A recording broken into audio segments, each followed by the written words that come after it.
लेंगे वीडियो।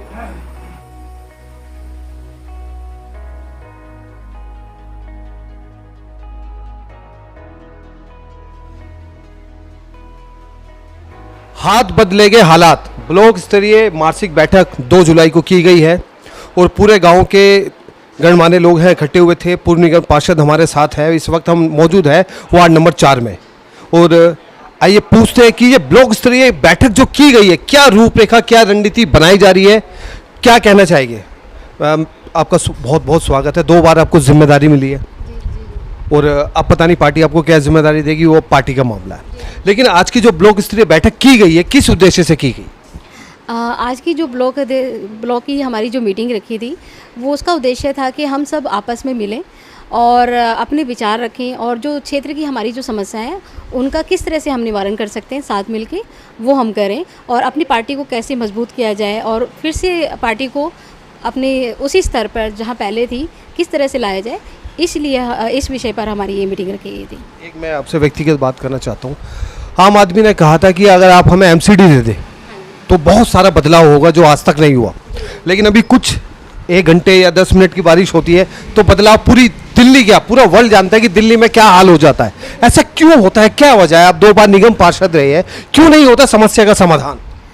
देखिए, ये तो है ना, जिस क्षेत्र से जो निगम पार्षद होता है और जो पीडब्ल्यूडी के जो बड़े नाले होते हैं और जो दिल्ली सरकार का काम है, वो साथ में एमसीडी और दिल्ली सरकार, वो दोनों का काम होता है ये सिल्ट निकालना।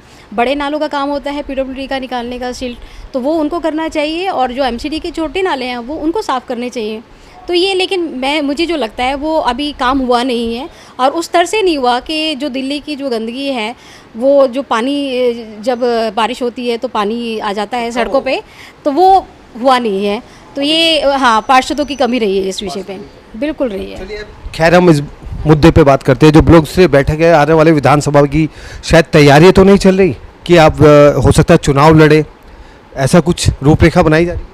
देखिए, हमारे एरिया से कोई ना कोई तो चुनाव लड़ेगा ही। विधानसभा का चुनाव है, कोई भी लड़ सकता है अपने एरिया से। मैं लड़ूँ, अंकल जी लड़ें, भाई साहब लड़ें, यहाँ पे जितने खड़े हैं वो कोई भी लड़ सकता है इलेक्शन। ऐसा कोई इलेक्शन का भी है कि आने वाला इलेक्शन है, उसलिए भी मीटिंग है। लेकिन मेन तो अपनी कांग्रेस को किस तरह से हम मजबूत करें, इसके लिए हमने मीटिंग बुलाई। कांग्रेस को किस तरीके से मजबूत करें, आपका ऐसा कहना है?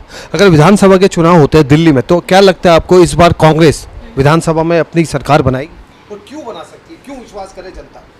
देखिए, आप देख ही रहे हैं कि कितना बुरा हाल। अभी आपने खुद ही बोला कि जरा सा पानी बरसता है, बारिश होती है और रोड पे पानी आ जाता है और लोग परेशान हो जाते हैं और घंटों का जाम साथ में लोगों को झेलना पड़ता है। हाँ, पॉल्यूशन की और दिक्कत, तो यही कारण है। आप देखते हैं कि यही हम 10 साल पहले हम उसमें थे, सत्ता में थे, तो ये समस्या इतनी नहीं थी। थोड़ी बहुत समस्या थी, लेकिन इतने स्तर पर, इतने बड़े स्तर पर नहीं थी जो अब जो समस्या चल रही है। तो हम अपनी यही मुद्दे अपनी जो जनता है उनके सामने रखेंगे कि जो कांग्रेस पार्टी है उसने हमेशा से काम किया है और हमारी माननीय स्वर्गीय शीला दीक्षित जी ने, उन्होंने कितना अच्छा काम किया दिल्ली में। उन्होंने दिल्ली को स्वर्ग बना दिया। इतना फ्लाईओवर दिए, इतने हॉस्पिटल दिए, स्कूल दिए, रोड ऐसे बनवा दिए थे उन्होंने। तो मतलब इतना हर क्षेत्र में, चाहे पार्क हो या आप पोल्यूशन की बात कर रहे थे, चाहे सीएनजी की बात हो, हर क्षेत्र में उन्होंने अपना काम किया। और अब आप, जब से हम सत्ता में नहीं है, कांग्रेस पार्टी सत्ता में नहीं है, तो जो दिल्ली की जनता है वो त्राहिमाम त्राहिमाम चिल्ला रही है। आप देखते हैं कि पूरा पानी की जो दिक्कत हुई अभी पीछे दिल्ली में, लोगों को कैसे हाहाकार मचा हुआ था। अब पहले, इससे पहले इतना ज़्यादा हाहाकार कभी नहीं मचा पानी को लेके। लेकिन आप देख रहे हैं दिल्ली कहना चाहते हैं विधानसभा में अगर कांग्रेस की सरकार आई तो हाहाकार कम हो जाए?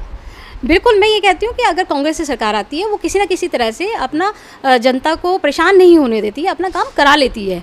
ऐसा और आगे बढ़ते, राय सिंह मान जी है, निगम पार्षद के चुनाव उन्होंने लड़े थे, वो इशारे कर रहे हैं कि आप भी शायद चुनाव लड़ सकते हैं। तो अगर आप चुनाव लड़ेंगे तो किन मुद्दों पर चुनाव लड़ेंगे और आप पर जनता 5 साल के लिए क्यों विश्वास करे?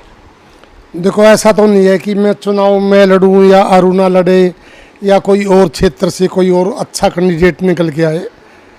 लेकिन ये है कि जब कांग्रेस की गवर्नमेंट बनी है, कांग्रेस की सरकार बनी है, तब दिल्ली के अंदर जो काम हुए हैं, चाहे वो माननीय शीला दीक्षित के टाइम में फ्लाईओवर्स का काम था, चाहे वो माननीय देवेंद्र यादव विधायक रहते हुए, जसवंत राणा विधायक रहते हुए उन्होंने जो है क्षेत्र का कीच निकाल के और बढ़िया नालों का निर्माण किया था। चाहे वो दोनों फिरनी थी गांव की, एक गांव की नहीं सभी गांवों की दो दो फिरनी उन्होंने निकाल के वो एक मिसाल पेश की थी। तो जब जब कांग्रेस का समय आया, जब जब कांग्रेस का राज्य आया, तो उसमें कांग्रेस ने बहुत सारे कार्य किए। और हमारा एक कम्बिनेशन होता था विधानसभा प्लस एमसीडी। तो एमसीडी के पास अगर जो पैसा खत्म हो जाता था तो हमारी माननीय मुख्यमंत्री शीला दीक्षित जी अपने बजट में से काट के उनको एक लोन के रूप में एक बजट दे देती थी, पेश कर देती थी। और उससे वो सारी बारिश से पहले नालियाँ या गलियाँ जो भी उनका विस्तार होता था वो करते थे। क्योंकि अब ना तो शीला जी है ना कांग्रेस की गवर्नमेंट है, और पिछले मेरे ख्याल से 15 साल से या तो बीजेपी बैठी है या 10 साल से आप पार्टी बैठी है। इन लोगों ने नाले खोद दिए हैं, नालों को कवर नहीं किया, और कवर किया है तो उसको नाले को भर के कवर किया है, उनकी सफाई नहीं है। वो किसी भी मशीन से प्रेशर से वो नाला साफ नहीं हो सकता। मैं आपको दिखाऊं कि अलीपुर बस स्टैंड से लेकर गढ़ी तक आप निकल जाओ, दोनों तरफ नाले बना दिए। और उन्होंने नालों के ऊपर है ना एक एक चबूतरा, जितना भी यहाँ पर दुकानदार बैठा है उनके लिए एक स्थान दे दिया अपना सामान रखने के लिए। और उनने वो क्या करते हैं कि जो भी सामान बिकता है, जो उनका वेस्ट होता है, वो उन नालों के अंदर वो डाल देते हैं और वो नाला भर जाता है। उसके बाद सफाई कर्मचारी आता है, क्योंकि हमारे यहाँ सफाई कर्मचारियों से तकरीबन 2.5 से 3 लाख रुपया जो है माहवार जाती है एक निगम पार्षद को, और विधायक को तो क्या जाती होगी ये मैं क्या बता सकता हूँ। लेकिन इसमें भी अगर जो थोड़ा सा निगम पार्षद ध्यान कर ले तो हम अपनी जो छोटी नालियाँ है, जो रोड है, जो रोड टूट चुके हैं, उन पे थोड़ा थेकली का काम, जैसे हम थोड़ा गड्ढे भर देते हैं वेस्ट से, या नालियाँ है उनको साफ करके उस पानी की निकासी करा देते हैं। लेकिन पिछले 15 साल और 10 साल आप पार्टी के, मेरे तो ख्याल से जो शीला जी के टाइम में और जो अरुणा जी के टाइम में, जो जसवंत राणा जी के टाइम में जो कार्य हुए थे वो हमें नज़र नहीं आए आज तक। तो मतलब हाथ बदलेंगे हालात। मेरे आपसे 2 अहम सवाल है। विधानसभा में क्या कांग्रेस, क्योंकि अभी आप आम आदमी पार्टी पर आरोप लगा रहे हैं कि कोई काम नहीं करा, क्या कांग्रेस आम आदमी पार्टी से गठबंधन करेगा या नहीं करेगा? नहीं, ये हमारे माननीय अध्यक्ष देवेंद्र यादव जी का स्पष्ट संदेश है कि हम जितनी भी हमारी 70 विधानसभा है सब पे जो कांग्रेस का प्रतिनिधि उतारेंगे, कांग्रेस का चुनाव लड़वाएंगे। और जो एक ये हमारा जो समझौता हुआ था वो नेशनल लेवल पे इस मकसद से हुआ था कि कुछ लोग सेंटर में बैठ के भारत के जो अपना संविधान है इसको ध्वस्त करना चाहते थे। उस लेवल पे हम उनसे कंप्रोमाइज़ करके कुछ सीटें लाना चाहते थे। लेकिन दिल्ली में तो परिवर्तन देखने को नहीं मिला, ना पंजाब में मिला। लेकिन कांग्रेस ने अपनी पूरी ताकत और पूरी मेहनत से अपने वोट बैंक को उस स्तर पर जरूर ले आए कि वो आगे विधानसभा में चुनाव लड़ने लायक हो गए हैं वो। अच्छा, ब्लॉक स्तरीय की जो बैठक की शुरुआत की गई है 2 जुलाई को, आज एक ब्लॉक स्तरीय बैठक की गई है, उसकी क्या वजह है? देखिए, पिछले कुछ टाइम से जब से देवेंद्र यादव जी बने हैं उन्होंने सबसे पहले ब्लॉक अध्यक्षों की मीटिंग ली थी, उसके बाद डिस्ट्रिक्ट बुलाए थे, उसके बाद जितने भी हमारी और फ्रंटल जो हमारी शाखाएं हैं उनकी मीटिंग बुलाई थी। अब उनको महसूस ये हुआ कि जब तक हम एक बूथ जोड़ो और वार्ड जोड़ो प्रोग्राम नहीं चलाएंगे तब तक हम अगले 7-8 महीने के बाद जो भी चुनाव आएगा हमारी तैयारी पूर्ण नहीं हो पाएगी। इसलिए उनके आदेश पर कि हम इस मीटिंग को हर महीने 1 तारीख, उन्होंने 2 तारीख दी है, लेकिन हम उनसे जो है प्रार्थना करेंगे कि भाई आप हमारी इस मीटिंग को ना किसी भी दिन सैटरडे या संडे को रखें। और इस मीटिंग में हमारे 2 ही मुद्दे होंगे, एक संगठन मजबूत करना और एक बूथ मजबूत करना। जब बूथ मजबूत होगा तो संगठन मजबूत होगा, और संगठन मजबूत होगा तो कांग्रेस पार्टी मजबूत होगी। कांग्रेस पार्टी मजबूत होगी तो दिल्ली में सरकार किसकी होगी आप ये अंदाज़ा खूब लगा सकते हैं, वो कांग्रेस की होगी। चलिए आगे बढ़ते हैं। तो जनता जनार्दन का फैसला है। एक श्रीमान जी, वैसे श्रीमान जी क्या परिचय है आपका? मेरा नाम जोगिंदर सिंह जी है। हाँ, मैं कांग्रेस का मतलब कार्य करता हूँ। मतलब आपको कांग्रेस के सिपाही कह सकते हैं? बिल्कुल। चलिए, क्या लगता है आपको इस स्तरीय बैठक का क्या संदेश जाएगा? ये जो संदेश जाएगा जी कि जो आम जनता है जो कांग्रेस से थोड़ी सी किसी कारणों से दूर हो गई थी, तो हम चाह रहे कि अब जो ना हम पब्लिक के ये मैसेज दें कि भाई कांग्रेस अपने जो ना पुराने यथास्थिति पे आ चुकी है। तो आगे भी बैठकों का सिलसिला जारी रहेगा, बिल्कुल रहेगा लगातार। एक बड़ा आगाज करने की तैयारी चल रही है। जी बिल्कुल।